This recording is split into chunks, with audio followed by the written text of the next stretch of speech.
आज हम इस वीडियो में नाउन के केसेस के बारे में पढ़ेंगे। उनको स्टार्ट करने से पहले हम एक दो रूल और देख लेते हैं।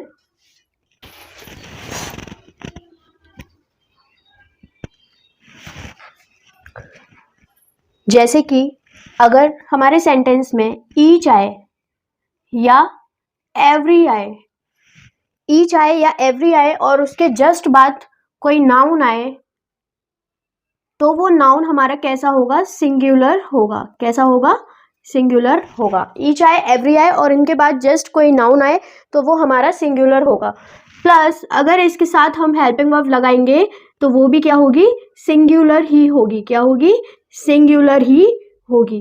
ईच और एवरी के साथ सिंगुलर नाउन आएगा और उसके साथ फिर हमारी हेल्पिंग वर्ब भी सिंगुलर होगी। जैसे every student is going to computer lab। तो इसमें हमने देखा कि एवरी स्टूडेंट, एवरी के बाद क्या है? स्टूडेंट, और ये हमारा कैसा होगा? सिंगुलर नाउन होगा। फिर इसके साथ जो हेल्पिंग वर्ब आएगी वो भी कैसी आएगी? सिंगुलर ही आएगी। हम ऐसे नहीं कर सकते कि every students are going to computer lab. क्या होगा हमारा? Every student is going to computer lab. जैसे each boy is present in the field. हर स्टूडेंट फील्ड में प्रेजेंट है। तो हमने देखा कि ईच के साथ जो नाउन आएगा वो सिंगुलर आएगा, उसके साथ हेल्पिंग वर्ब भी सिंगुलर आएगी। ईच के साथ बॉयज नहीं आएगा। ईच बॉयज नहीं होगा। क्या होगा? ईच बॉय होगा। ऐसे ही एवरी बॉयज नहीं होगा, ना ही एवरी स्टूडेंट्स होगा। क्या होगा? Every boy every student, each boy each student. लेकिन अगर ईच और एवरी के बाद ऑफ लगा है, ईच और एवरी के बाद ऑफ लगा है, तो उसके बाद आने वाला नाउन कैसा होगा? प्लूरल होगा। जैसे each of the students, each of the students is going to computer lab. Each of the students, यहाँ पे क्या हुआ कि ईच के बाद या एवरी के बाद ऑफ आएगा तो हम उसके बाद आने वाले नाउन को प्लूरल रखेंगे, लेकिन उसके बाद आने वाली हेल्पिंग वर्ब को हम सिंगुलर ही रखेंगे। क्योंकि ये जो हेल्पिंग वर्ब आ रही है, ये हेल्पिंग वर्ब द स्टूडेंट्स के लिए नहीं आ रही है, ये किसके लिए आ रही है? ईच के लिए आ रही है। किसके लिए? ईच के लिए आ रही है। ईच और एवरी क्या होते हैं? सिंगुलर होते हैं। तो हेल्पिंग वर्ब हमारी क्या रहेगी? ईच इज सिंगुलर रहेगी, लेकिन ऑफ के बाद जो नाउन आएगा वो कैसा आएगा? प्लूरल आएगा। तो एक रूल हमने ये देखा, और दूसरा हमने क्या देखा कि ईच हो, एवरी हो, यदि इसके बाद ऑफ आया है तो जो हमारा नाउन होगा वो प्लूरल आएगा, लेकिन उसके बाद जो हेल्पिंग वर्ब आएगी वो कैसी आएगी? सिंगुलर आएगी।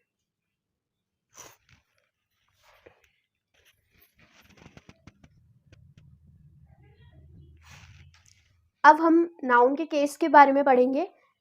बेसिकली नाउन केस क्या होता है कि यह नाउन या प्रोनाउन, जैसे कि हमें पता है प्रोनाउन नाउन की जगह ही यूज होते हैं, तो नाउन के केस होंगे तो प्रोनाउन के भी केस होंगे, क्योंकि जो प्रोनाउन है वो नाउन की तरह ही काम करेगा। तो ये जो केस होते हैं नाउन के, ये क्या होते हैं? ये हमें दूसरे शब्दों से संबंध बताते हैं कि नाउन या प्रोनाउन का दूसरे शब्दों के साथ क्या संबंध है, दूसरे वर्ड्स के साथ क्या संबंध है। तो बेसिकली नाउन के जो केस होते हैं वो हमारे 4 प्रकार के होते हैं। कितने प्रकार के होते हैं? 4 प्रकार के होते हैं। पहला होता है नॉमिनेटिव केस, दूसरा होता है ऑब्जेक्टिव केस, तीसरा होता है वोकेटिव केस, और चौथा होता है पोजेसिव केस। ये 4 प्रकार के हमारे नाउन के केस होते हैं। शॉर्ट में मैं बताऊं तो नॉमिनेटिव केस क्या होता है, जब हमारा नाउन एक सब्जेक्ट की तरह काम करता है, जब हमारा नाउन सेंटेंस में एक सब्जेक्ट की भूमिका निभाता है, तब वो नाउन हमारा नॉमिनेटिव केस में होता है। नाउन एज सब्जेक्ट, जब नाउन हमारा सब्जेक्ट की भूमिका निभाता है तब उस सेंटेंस में नाउन नॉमिनेटिव केस में होता है। वही नाउन अगर ऑब्जेक्ट की भूमिका निभा रहा है तो वो क्या कहलाता है, ऑब्जेक्टिव केस का नाउन कहलाता है। जैसे कि इनके एग्जाम्पल ले लेते हैं। जैसे मैंने बोला Ram is giving me a pen, ठीक है, राम जो है वो मुझे एक पेन दे रहा है। तो यहाँ पे कौन काम कर रहा है, राम काम कर रहा है। तो राम क्या हुआ, सब्जेक्ट हुआ, और ये एक नाउन है। यहाँ पे प्रोनाउन भी हो सकता था, तो चाहे नाउन हो या प्रोनाउन हो, यदि वो सब्जेक्ट की तरह काम कर रहा है तो वो कौन से केस के कहलाएंगे, वो नॉमिनेटिव केस कहलाएगा। वहीं पर ये जो पेन है, पेन क्या है, यहाँ पे नाउन है, लेकिन ये क्या है, एक ऑब्जेक्ट की भूमिका में है। तो यहाँ पर ये जो नाउन है इसका ऑब्जेक्टिव केस है। ये क्या है, ऑब्जेक्ट है, नाउन हमारा ऑब्जेक्ट है, इसीलिए ये नाउन का ऑब्जेक्टिव केस कहलाएगा। एक चीज और देखेंगे कि ये जो हमारा नाउन है, नाउन जब सेंटेंस में नाउन जब सब्जेक्ट बनता है तो जिस फॉर्म में रहता है, जैसा रहता है, वैसे ही ऑब्जेक्ट बनने पे भी रहता है। ऐसा नहीं होता कि सब्जेक्ट बनने पे किसी और फॉर्म में है और ऑब्जेक्ट बनने पर उसमें कुछ बदलाव हो जाता है। नाउन चाहे ऑब्जेक्ट बन जाए चाहे सब्जेक्ट बन जाए, वो एक ही रहता है। जैसे मैंने बोला, जैसे मैं इसी का बनाऊं, अगर I am giving a pen to Ram, तो यहाँ पे हमने देखा कि पहले राम मुझे पेन दे रहा था, तो राम एक सब्जेक्ट का काम कर रहा था। अब मैं राम को पेन दे रही हूँ, तो यहाँ पे राम ऑब्जेक्ट का काम कर रहा है। तो यही यहाँ पे राम जो था वो नॉमिनेटिव केस में था, और यहाँ पर राम के किस केस में है, ऑब्जेक्टिव केस में है। तो हमने देखा कि जो हमारा नाउन होता है वो सब्जेक्ट बनने पर और ऑब्जेक्ट बनने पर सेम ही रहता है, उसमें कोई बदलाव नहीं होता है। लेकिन वहीं पे अगर मैं बात करूँ प्रोनाउन की, तो प्रोनाउन अपने इन चारों ही केस में बदलता रहता है। जैसे यहाँ पर मैंने देखा आई, मैं, यहाँ पे कौन काम कर रहा है, मैं काम कर रही हूँ, तो मेरे लिए यहाँ पे प्रोनाउन लगा है आई।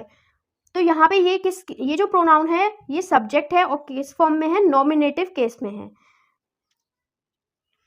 वहीं पर अगर हम इस सेंटेंस में देखें, जो आई था, राम ने मुझे पेन दिया, तो यहाँ पे जो मैं हूं, मी जो लगा है, ये एक प्रोनाउन है, लेकिन ऑब्जेक्ट है, तो इसका ये चेंज हो गया। पहले मतलब जो आई था वो सब्जेक्ट में आई रहता है, लेकिन ऑब्जेक्ट जब आई ऑब्जेक्ट की तरह होता है तो उसकी फॉर्म बदल जाती है। ये हम एक चार्ट की तरह चार्ट बनाएंगे, तब हम उसमें याद करेंगे कि जब प्रोनाउन जो होता है वो सब्जेक्टिव केस में क्या रहता है, ऑब्जेक्टिव में कैसा रहता है, पॉजेसिव में कैसा रहता है। तो हमने देखा कि जो नाउन है वो ऑब्जेक्ट बनने पर और सब्जेक्ट बनने पर सेम रहता है, लेकिन प्रोनाउन जो है वो बदल जाता है। जैसे कि यहाँ पे सब्जेक्ट था आई, यहाँ भी सब्जेक्ट, यहाँ पे भी मुझे दिया जा रहा है, मैं ही हूँ, लेकिन यहाँ पे बस क्या है कि यहाँ पे मैं सब्जेक्ट हूँ, यहाँ पे मैं ऑब्जेक्ट बन गई हूँ। तो ऑब्जेक्ट बनने पर मी हो गया और सब्जेक्ट बनने पर आई हो गया। वोकेटिव केस क्या होता है, इसमें किसी को एड्रेस किया जाता है, किसी को संबोधित किया जाता है। जैसे मैंने बोला राम कम हेयर, मैंने बोला राम इधर आओ, यानी कि मैंने किसी को बुलाया, किसी को संबोधित किया, राम को। तो ये जो नाउन है हमारा, ये अभी किस में है, वोकेटिव केस में है। किस केस में है, वोकेटिव केस में है। उसी प्रकार से और भी हो सकते हैं, जैसे Rohan go there, Atul tell me, इस तरह से हो सकते हैं। तो यहाँ पर जब भी हम किसी को संबोधित करेंगे तो वो नाउन या प्रोनाउन किस में होगा, वोकेटिव केस में होगा। पॉजेसिव केस क्या होता है, इस केस में किसी नाउन या प्रोनाउन का दूसरे नाउन या प्रोनाउन के साथ निकटता या उसका संबंध बताया जाता है कि इस नाउन का दूसरे नाउन के साथ क्या संबंध है। जैसे कि मैंने बोला राम की कार, क्या बोला, राम की कार, राम्स कार, कि ये जो कार है वो किसकी है, राम की। ये भी नाउन है, ये भी नाउन है, दोनों के बीच का क्या बताया गया है, संबंध बताया गया है, इसका इस पर अधिकार है। क्या अधिकार है कि ये जो कार है वो किसकी है, वो राम की है। तो यहाँ पर क्या है, पोजेशन है। तो जब भी ऐसा कुछ होगा तो वहाँ पर पॉजेसिव केस होगा। वहीं पर अगर हम प्रोनाउन की देखें तो क्या होगा, माय कार, क्या होगा, माय कार। तो हमने देखा कि देखो राम हर केस में वही रहता है, चाहे सब्जेक्ट बन जाए, चाहे ऑब्जेक्ट बन जाए, चाहे वोकेटिव केस हो जाए में हो, चाहे पॉजेसिव केस में हो, राम तो वही रहा। बस यहाँ पे क्या लग गया, पोजीशन, पॉजेसिव केस में क्या हुआ बदलाव की, बस राम नाउन जो था, सब्जेक्ट था, उसके साथ क्या लगा, अपोस्ट्रोफी एस लगा। लेकिन प्रोनाउन में क्या होता है, प्रोनाउन में फॉर्म्स चेंज होती रहती है। जब वो सब्जेक्ट बना था तब वो आई था, जब वो ऑब्जेक्ट बना तब वो मी था। अब जब पॉजेसिव केस होगा, जहाँ पे पोजेशन होगा, तब वहाँ पे माय हो गया। यहाँ पर अब हम प्रोनाउन के साथ अपोस्ट्रोफी एस नहीं लगाएंगे, अपोस्ट्रोफी एस केवल और केवल नाउन के साथ लगाएंगे। प्रोनाउन के साथ उसकी खुद की अपनी एक फॉर्म चेंज हो जाएगी, वो हम चार्ट के थ्रू अभी समझ लेंगे। तो यहाँ पर माय क्या दिखा रहा है, पोजीशन दिखा रहा है कार का, माय कार, समझ आया। जहां पे पोजीशन होगा, अधिकार की बात की गई होगी, रिलेशन बताया गया होगा एक नाउन का दूसरे नाउन से, तो वहां पे क्या होगा, पॉजेसिव केस होगा। अभी हम प्रोनाउन की बात नहीं करेंगे, प्रोनाउन जब प्रोनाउन चैप्टर पढ़ेंगे तब हम डिटेल में प्रोनाउन के बारे में समझ लेंगे। अभी हम बात करेंगे मेनली नाउन के बारे में कि नाउन का पॉजेसिव केस कैसे कैसे हम बनाएंगे। तो मैंने आपको बताया कि नाउन का जब भी पॉजेसिव केस हम बनाएंगे तो अपोस्ट्रोफी एस लगा करके बनाएंगे, अपोस्ट्रोफी एस लगा करके बनाएंगे, या फिर ऑफ लगा करके भी हम बना सकते हैं। अब कब हम ऑफ लगाएंगे, कब हम अपोस्ट्रोफी एस लगाएंगे, इसके बारे में हम समझते हैं। सबसे पहले ये देखते हैं कि हमारा जो नाउन है वो एक तो लिविंग भी हो सकता है और नॉन लिविंग भी हो सकता है ना, कि जो हमारा नाउन है वो लिविंग भी हो सकता है, जीव भी हो सकता है और निर्जीव भी हो सकता है। जैसे लिविंग में राम हो गया, कोई पर्सन हो गया, एटसेट्रा, जो भी जीव है। और नॉन लिविंग में जैसे पेन हो गया, कार हो गई, टेबल हो गई, ये क्या है, नॉन लिविंग के एग्जाम्पल हैं, लेकिन दोनों नाउन। तो जब भी हम लिविंग का पॉजेसिव केस बनाएंगे, हम बात कर रहे हैं जनरली, जब हम लिविंग का पॉजेसिव केस बनाएंगे तो हम ऑफ से बनाएंगे, सॉरी किससे बनाएंगे, अपोस्ट्रोफी एस लगा करके बनाएंगे। लिविंग का पॉजेसिव केस बनाएंगे तो अपोस्ट्रोफी एस लगाएंगे, और नॉन लिविंग का पॉजेसिव केस बनाएंगे तो हम ऑफ लगा करके बनाएंगे। जैसे मैंने बोला कि राम की बुक, किसकी है बुक, राम की बुक है, तो हम ऐसे नहीं लिखेंगे राम बुक, हम कैसे लिखेंगे, अपोस्ट्रोफी एस और राम्स बुक। अगर मैंने बोला कि बुक का पेज, क्या बोला, बुक का पेज, तो यहाँ पे अब जो पॉजेसिव केस बनेगा वो बुक का बनेगा, यानी कि एक नॉन लिविंग का बनेगा। तो यहाँ पर अब हम अपोस्ट्रोफी एस लगाएंगे तो ये क्या हो जाएगा, गलत हो जाएगा। क्या हो जाएगा, बुक नॉन लिविंग में अगर हम अपोस्ट्रोफी एस लगाएंगे तो ये गलत हो जाएगा। तो हम इसका पॉजेसिव केस कैसे बनाएंगे, ऑफ लगा करके बनाएंगे। और जब हम ऑफ लगा करके पॉजेसिव केस बनाएंगे तो क्या होगा कि ये जो पेज है ये इधर आ जाएगा और जो बुक है वो इधर आ जाएगी। जैसे कि पेज ऑफ बुक, और यहाँ पे दा भी लगेगा। तो कैसे बनेगा, नॉन लिविंग का पॉजेसिव केस कैसे बनेगा, द पेज ऑफ बुक, समझ आया। उसी तरीके से जैसे मैंने बोला लकड़ी की टेबल, तो हम ऐसे नहीं बोल सकते कि वुड्स टेबल, हम कैसे बोलेंगे, द टेबल ऑफ वुड। जैसे मैंने बोला मार्कर का कैप, तो हम क्या ऐसे नहीं बोलेंगे कि मार्कर्स कैप, ऐसे नहीं बोलेंगे हम, क्या बोलेंगे, द कैप ऑफ मार्कर। समझ आया? लिविंग का पॉजिटिव केस हम डायरेक्ट अपोस्ट्रोफी एस लगा करके बनाएंगे और नॉन लिविंग का हम ऑफ करके बनाएंगे, प्लस सब्जेक्ट प्लस अगर जो कैप है वो इधर आ जाएगा और जो इधर है वो उधर चला जाएगा, बीच में ऑफ आ जाएगा और स्टार्टिंग में दा लग जाएगा। आगे रूल्स देखेंगे इसमें कि अगर हमारा जो नाउन है वो प्लूरल है, हमारा नाउन कैसा है, प्लूरल है, जैसे कि मैंने बोला गर्ल्स। अब ये यहाँ पे जो नाउन है वो एक तो लिविंग है तो इसका अपोस्ट्रोफी एस लगा करके बनाएंगे। पहले तो हमने ये सोच लिया कि जब हमारा नाउन लिविंग है तो इसका जो पॉजिटिव केस बनेगा वो अपोस्ट्रोफी एस लगा करके बनेगा, ठीक है।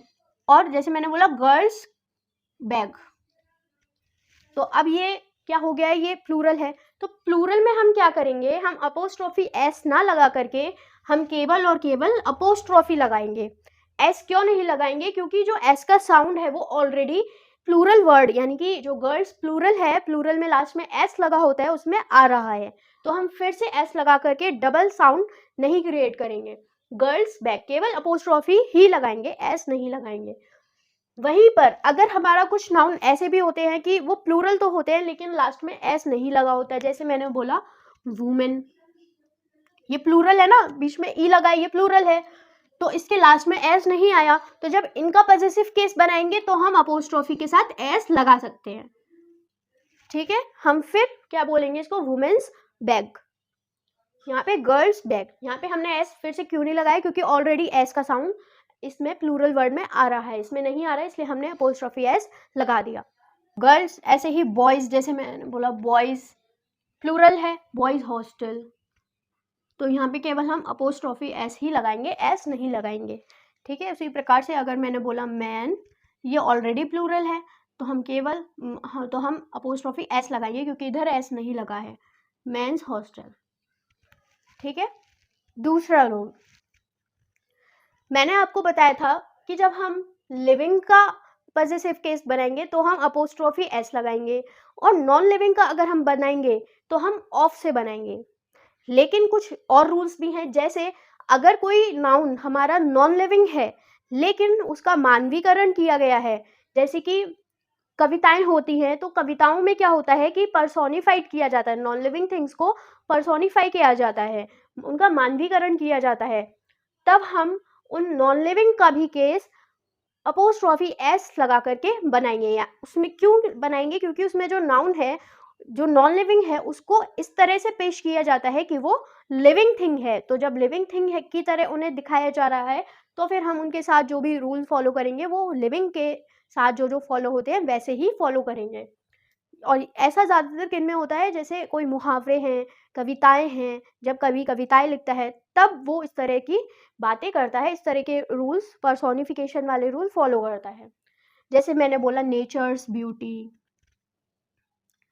नेचर्स ब्यूटी, तो हाँ, यहाँ पे हमने देखा कि जो नेचर है, प्रकृति की सुंदरता, ये हम तो लिविंग के बारे में बात करते हैं ना भाई, कोई लिविंग होगा उसकी ब्यूटी के बारे में बात करेंगे तो वहाँ पर हम अपोस्ट्रोफी एस लगा करके यूज करेंगे, लेकिन यहाँ पे निर्जीव चीज़ की बात करी गई है, प्रकृति की बात की गई है, तो लेकिन इसका क्या किया गया है, यहाँ पे मानवीकरण किया गया है। इस तरह के वर्ड्स हमें पोइम्स में देखने को मिलते हैं, तो वहाँ पर हम अपोस्ट्रोफी एस लगा करके हम इनका पॉजिटिव केस बनाएंगे। इसके एक दो एग्जाम्पल और है, जैसे हेवेंस मिर्सी, ये रूल नहीं है, इसी के एग्जाम्पल है। डेथ्स आइसी हैंड, ये किसके एग्जाम्पल्स हैं, ये जब किसी लिविंग नॉन लिविंग का लिविंग की तरह यूज़ किया जा रहा हो तब हम उनका पॉजिटिव केस अपोस्ट्रोफी एस लगा करके कर सकते हैं।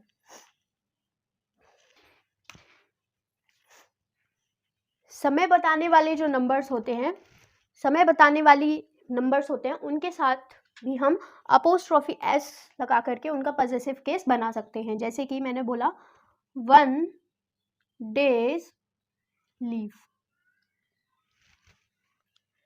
यहाँ पे हम इसको इस तरह से नहीं करेंगे कि हमने 1 days लीव कर दिया, बहुत बार इस तरह की मिस्टेक हम कर देते हैं जब हम राइटिंग करते हैं, तो ये डेज नहीं होता, ये अपोस्ट्रोफी एस वाला, अपोस्ट्रोफी एस लगा होता है, तो ये चीज़ गलत है, ये सही है। ये उस रूल से भी हम रिलेट कर सकते हैं जो मैंने बताया था कि जब भी कोई डेफिनेट नंबर आया हो तो क्या है, ये प्लूरल में नहीं आएगा, ये हमेशा सिंगुलर ही रहेगा, तो ये हमेशा सिंगुलर रहेगा। लेकिन अपोस्ट्रोफी एस इसलिए लगाया है क्योंकि इनका संबंध बताया जा रहा है कि जो छुट्टी है वो कितने दिन की है, 1 डे की है। जैसे 2 days, 2 weeks लीव। यहाँ पे भले ही नंबर हमारा एक से ज़्यादा है लेकिन डेफिनेट है, इसीलिए ये सिंगुलर ही रहेगा। अपोस्ट्रोफी एस इसको हमें इसका पोजीशन बता रहा है, ये इस तरह से नहीं होगा कि 2 weeks लीव, ये गलत हो जाएगा। उसी तरह से जैसे 1 month एब्सेंस, 1 month एब्सेंस, चाहे 2 months एब्सेंस, चाहे नंबर यहाँ पे 3 4 5 6 आ जाए, ये वर्ड हमारा सिंगुलर रहेगा। हम इसको, तो हमने देखा कि अगर टाइम बताया जा रहा है, स्पेस की बात की जा रही है, वेट की बात की जाए,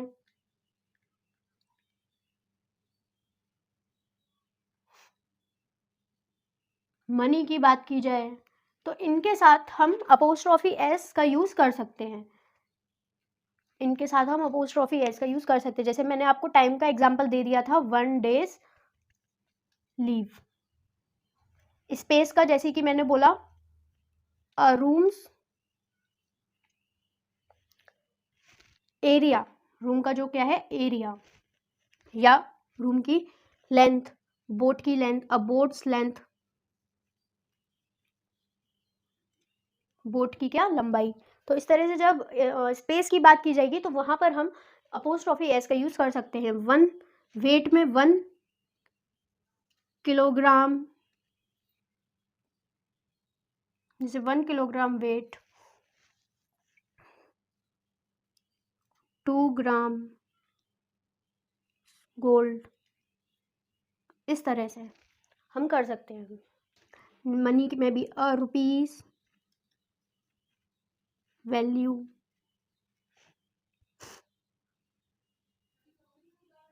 एंड यूरो वर्थ।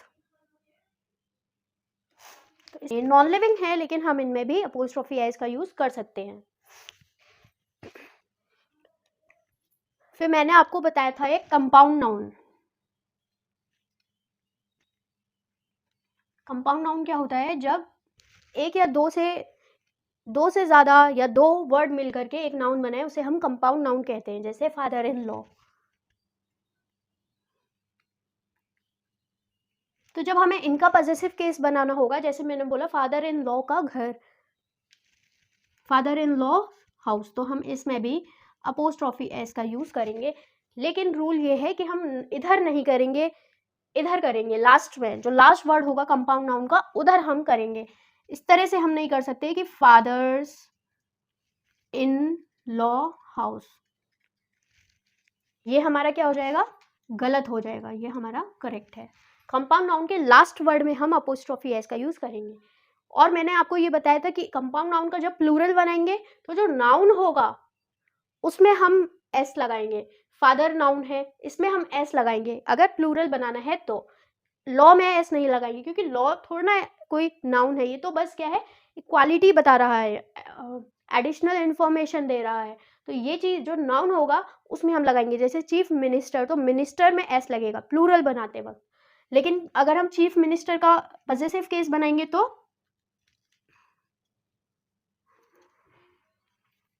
जैसे मैंने बोला चीफ मिनिस्टर्स ऑफिस, तो मैंने बोला कि कंपाउंड नाउन का जब भी हम पॉजेसिव केस बनाएंगे तो जो लास्ट वर्ड होगा उसमें हम अपोस्ट्रोफी एस लगाएंगे। तो लास्ट वर्ड क्या है हमारा, मिनिस्टर है। फिर चाहे चीफ होता, लॉ होता, कोई भी लास्ट वर्ड आ रहा हो कंपाउंड नाउन में, उसमें अपोस्ट्रोफी एस लगा करके हम उसका पॉजेसिव केस बनाएंगे।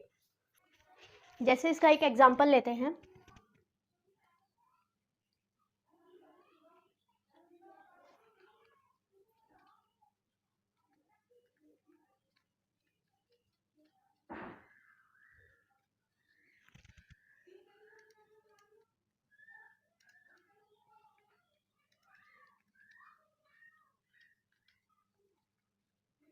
The commanders in chief orders were obliged by all the soldiers. जो कमांडर इन चीफ थे उनके ऑर्डर्स माने गए सभी सोल्जर्स के द्वारा। तो यहाँ पर हमारा कंपाउंड नाउन बन रहा है। ऑर्डर्स, किसके ऑर्डर्स? कमांडर इन चीफ के ऑर्डर्स। तो यहाँ पे हम इसको पॉजिटिव केस में रखेंगे। तो यहाँ पे देखिए एरर है। क्या एरर है? कि जो कमांडर्स है इसमें एस लगा हुआ है और वो भी प्लूरल वाला एस लगा हुआ है, तो अपोस्ट्रोफी एस लगेगा। अब यहाँ पे एस लगेगा या यहाँ पे एस लगेगा? तो मैंने बताया था कि जो लास्ट वर्ड हो कंपाउंड नाउन का उसमें एस लगा करके हम पॉजिटिव केस बनाएंगे। तो यहाँ पर अपोस्ट्रोफी एस नहीं लग के चीफ में अपोस्ट्रोफी एस लगेगा। The commander in chiefs orders. अगर प्लूरल बनाना होता तो कमांडर में एस लगता, फिर चीफ में नहीं लगता, लेकिन हम पॉजिटिव केस बना रहे हैं तो जो लास्ट वर्ड है उसमें हम अपोस्ट्रोफी एस लगाएंगे।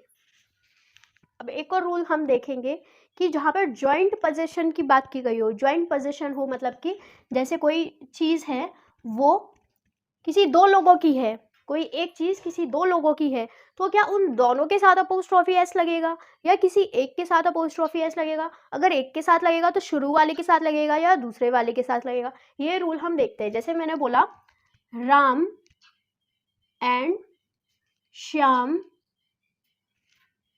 फादर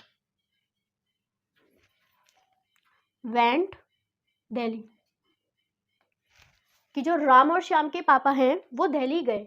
यहाँ पे क्या है? जॉइंट पोजीशन है। राम और श्याम दोनों भाई हैं और राम और श्याम के एक ही पापा होंगे ऑब्वियसली, तो हम इधर एस लगाएंगे या इधर अपोस्ट्रोफी एस लगाएंगे। तो कैसे इसका हम पॉजिटिव केस बनाएंगे? तो इसका पॉजिटिव केस हम Ram and Shyam apostrophe S father went Delhi. तो यहाँ पे क्या हुआ कि जो लास्ट पोजीशन मतलब ज्वाइंट पोजीशन है, दो लोगों के एक ही चीज़ है, तो जो लास्ट वाले में आएगा उसके साथ हम अपोस्ट्रोफी एस लगाएंगे। अगर हमने पहले वाले के साथ भी अपोस्ट्रोफी एस लगा दिया तो ये सेंटेंस गलत हो जाएगा। तो इसका क्या मतलब हो जाएगा कि जो राम के पापा हैं वो अलग हैं और श्याम के पापा अलग हैं। तो याद रखिएगा जब दोनों के पापा अलग अलग हैं तो एक से ज़्यादा हो गए, दो हो गए पापा, तो यहाँ पे जो फादर है वो प्लूरल आएगा, फादर्स आएगा। तो अगर इस सेंटेंस को हमें करेक्ट करना है तो या तो हम फादर्स कर दें, इसको प्लूरल कर दें, या फिर हम इधर से अपोस्ट्रोफी एस हटा दें। तो याद रखिएगा ना तो शुरू वाले वर्ड में आएगा अपोस्ट्रोफी एस और ना ही दोनों के साथ आएगा। अगर ज्वाइंट पोजीशन है, दोनों की एक ही चीज़ है, दो हो, तीन हो, चार हो, तो जो लास्ट में आएगा उसके साथ हम अपोस्ट्रोफी एस लगाएंगे। सोहन एंड मोहन शॉप की, तो इसका क्या मतलब हुआ? सोहन और मोहन की दोनों की जॉइंट में एक ही शॉप है। ठीक है। कुछ इडियम फ्रेजेस होते हैं, जैसे मैंने बोला था कि जब किसी वस्तु को, किसी नॉन लिविंग को पर्सोनिफाई किया जाए तो उनके साथ अपोस्ट्रोफी एस लगता है। तो वैसे ही कुछ इडियम फ्रेज होते हैं, उनमें भी हम अपोस्ट्रोफी एस का यूज़ करते हैं, जैसे अ बोट्स क्रू, स्टोन्स थ्रो। एक होता है अराइवल और एंड डिपार्चर, इनके साथ भी हम क्या करते हैं? अपोस्ट्रोफी एस का यूज़ करते हैं। जैसे मैंने बोला ट्रेन्स अराइवल, ट्रेन डिपार्चर। जब ट्रेन स्टेशन पे आती है तो क्या कहते हैं? उसे अराइवल, और जब वो चली जाती है वहाँ से तो उसे क्या कहेंगे हम? डिपार्चर। तो इनके साथ भी हम अपोस्ट्रोफी एस का यूज़ कर सकते हैं, इनके पहले, अराइवल और डिपार्चर के पहले।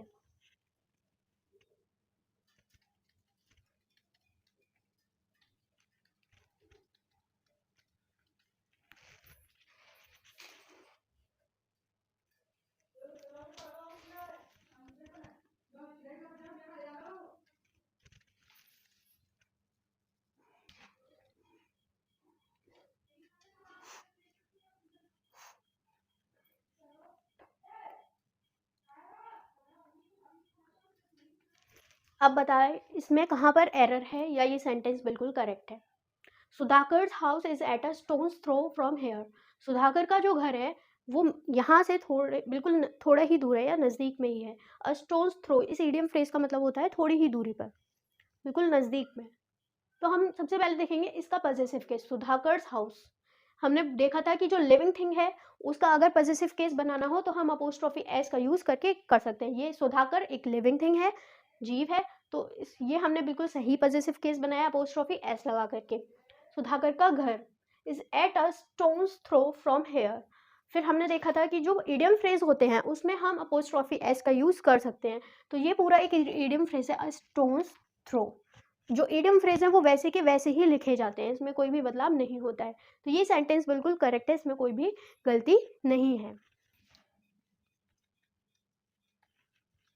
I went to the house and found that the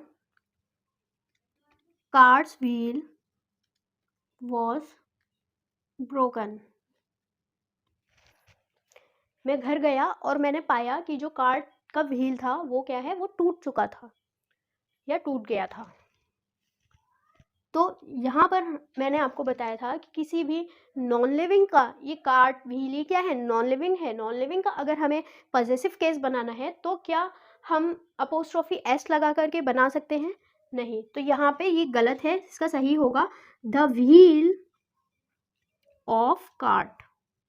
the wheel of cart was broken. There was no money in Dhruv and Seema's joint account. Dhruv और सीमा का जो जॉइंट अकाउंट था उसमें कोई पैसे नहीं थे। तो हम देखेंगे इन दोनों के जॉइंट अकाउंट की बात हो रही है, तो जब इन दोनों का जॉइंट अकाउंट है यानी कि जो चीज़ है वो एक है, दोनों की कोई एक चीज़ है, तो केवल एक के साथ अपोस्ट्रोफी एस आएगा, और वो भी किसके साथ आएगा, जो लास्ट में है उसके साथ आएगा। तो ध्रुव्स एंड सीमाज नहीं होगा, क्या होगा, ध्रुव एंड सीमाज। जो लास्ट में होगा वर्ड, जो नाउन लास्ट में होगा उसके साथ अपोस्ट्रोफी एस आएगा, दोनों के साथ नहीं आएगा, क्योंकि यहाँ पे जॉइंट अकाउंट यानी कि दोनों के किसी एक चीज की बात की गई है। The name of Amitabh and Ajitabh father is Bachchan ji. Amitabh और अजिताभ के फादर का नाम क्या है, बच्चन जी है। तो अब यहाँ पे इसके साथ भी अपोस्ट्रोफी एस लगाए और इसके साथ भी एस लगाए, लेकिन फादर में एस नहीं लगाए, ये सिंगुलर है। अब हमें, क्योंकि ये कॉमन पर्सन के बारे में बात हो रही है, हमें पता है कि अमिताभ और अजिताभ के जो फादर हैं वो एक है, यहाँ पे जॉइंट पोजीशन की बात की गई है, तो इसमें एस ना लग के, यहाँ पे एस ना लग के केवल लास्ट के नाउन में अपोस्ट्रोफी एस लगेगा। और अगर इन दोनों के फादर अलग अलग होते, जॉइंट पोजीशन नहीं होता, तो हमारा जो यहाँ पे फादर सिंगुलर है ये क्या होता, ये फादर्स हो